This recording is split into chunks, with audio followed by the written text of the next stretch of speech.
మార్గశిర మాస ఉత్సవాలు ప్రారంభం చేయడానికి అంతా సిద్ధం చేస్తున్నారు. ఇక్కడ అమ్మవారిది పెద్ద కటౌట్ వస్తుంది, ఫోటో అనమాట. సో ఈ నెల మొత్తం కన్నుల పండగగా జరుగుతుంది. ముందు ఎలా ఉంది, తర్వాత ఎలా ఉంది అనేది నేను మీకు చూపించబోతున్నాను. ఇటుపక్క అంతా స్టాల్స్ వస్తే పెద్ద జాతరలా జరుగుతుంది కదా నెల మొత్తము. అండ్ అమ్మవారి టెంపుల్కి అయితే ముందుగానే డెకరేట్ చేసేసారండి.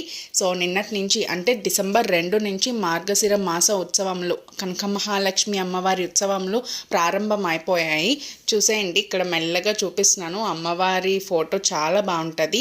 సో మీ అందరూ విచ్చేసి అమ్మవారి ఆశీస్సులు పొందాలని నేను మనస్ఫూర్తిగా కోరుకుంటున్నాను. చూస్తున్నారు కదా ఎంత హడావడిగా ఉందో, చాలా బాగుంది కదా. మీరు కూడా వచ్చండి. డిసెంబర్ 5, 12, 19, 26లో మొదటి వారం, రెండో వారం, మూడో వారం, నాలుగో వారం అనమాట. ఈసారి 4 వారాలు వచ్చేసాయి. సో అమ్మవారి గుడికి వచ్చేసి అమ్మవారి ఆశీస్సులు పొందండి. ధర్మదర్శనం 100 రూపాయలు, 200, 500 టికెట్లు ఉన్నాయండి.